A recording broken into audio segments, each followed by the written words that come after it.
The rain poured down in torrents, drowning out all sound, except for the relentless tapping of water against the cold concrete sidewalk.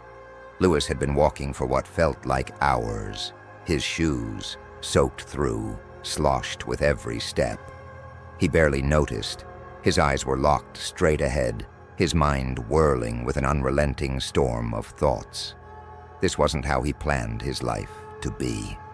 At one point, he'd been a man of ambition, dreaming of a future filled with success and recognition. But now he was just running from a past he couldn't escape, running toward a future that seemed increasingly impossible to reach.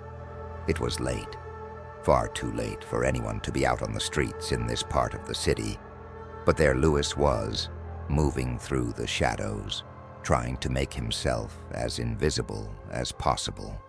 His eyes darted from side to side, scanning for anyone who might be following him. He had learned long ago to trust his instincts, and they were screaming at him now. Someone was after him. The sound of footsteps echoed in the distance, distant but unmistakable. Lewis's heart skipped a beat. His breath quickened. He stopped, pressed his back against a brick wall, and held his breath. The footsteps grew louder, closer. But then, just as suddenly, they stopped. Silence. Seconds ticked by, but to Lewis it felt like hours. His mind raced, replaying every step of his journey to get here, wondering if he had made a mistake, if this was the end of the road.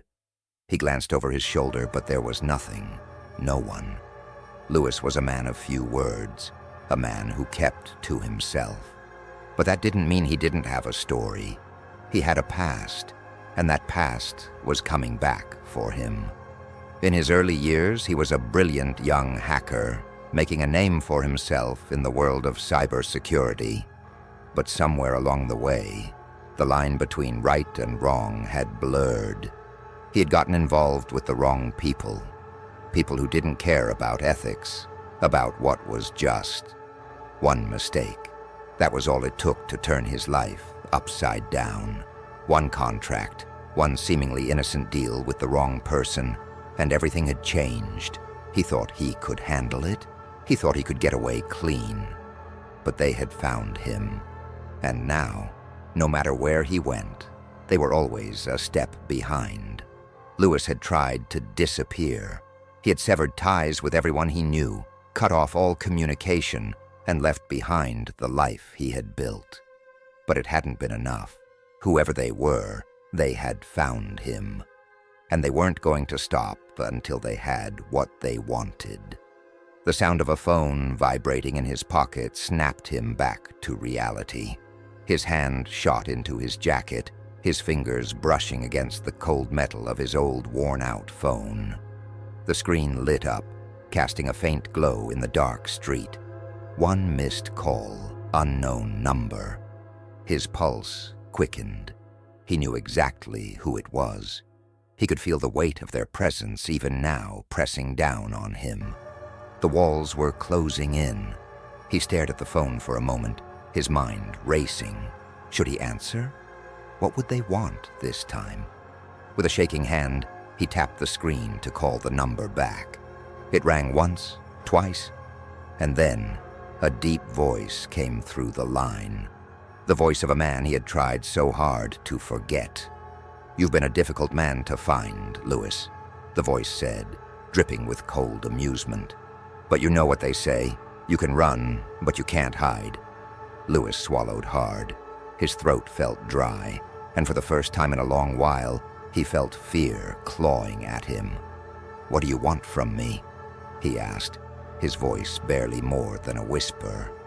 The man on the other end laughed. It wasn't a sound that brought comfort. It was dark, filled with malice. "I think you know what we want," he said. "But here's the thing, Lewis. We don't want to kill you, not yet. No, we have a much more interesting proposition for you." Lewis felt his chest tighten. His mind raced through a million possibilities, but nothing seemed to make sense. "You have two options, Lewis. You can keep running, keep hiding, but trust me, there's no place in the world where we won't find you, or..." You can help us." There was a pause on the other end of the line, a long, drawn-out silence that seemed to stretch on forever. "Help you with what?" Lewis finally asked, his voice barely audible.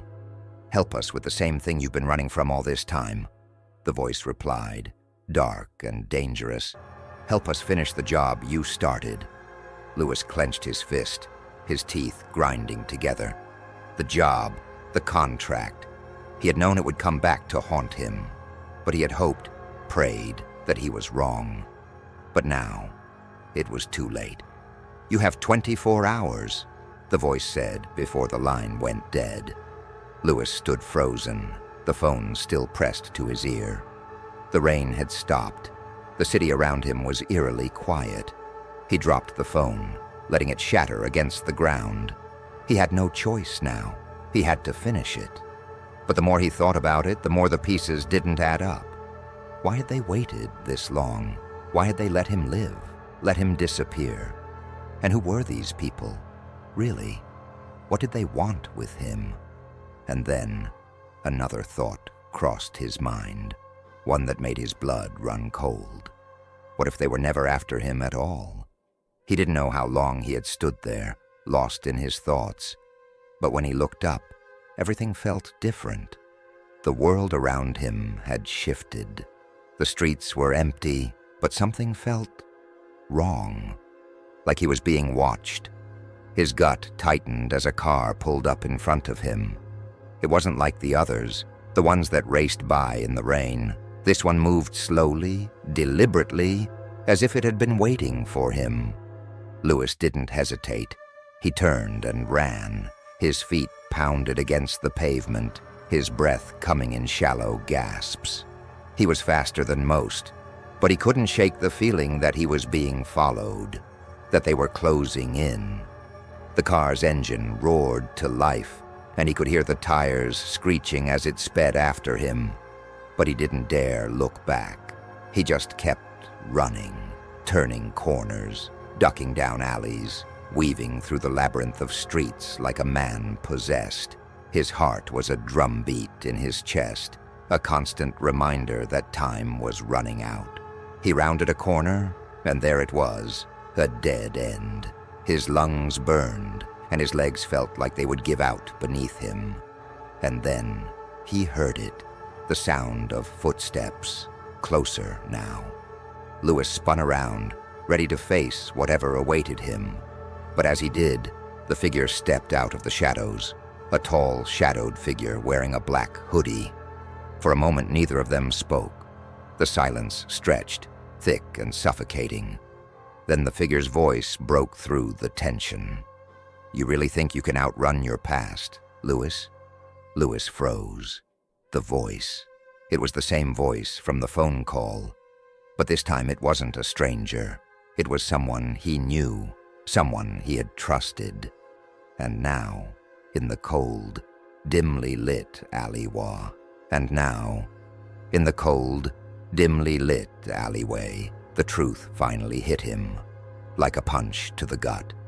The person he thought was dead, the one who had betrayed him, was standing right in front of him. They had been watching him all along. The chase had been nothing but a game that Lewis was never meant to win.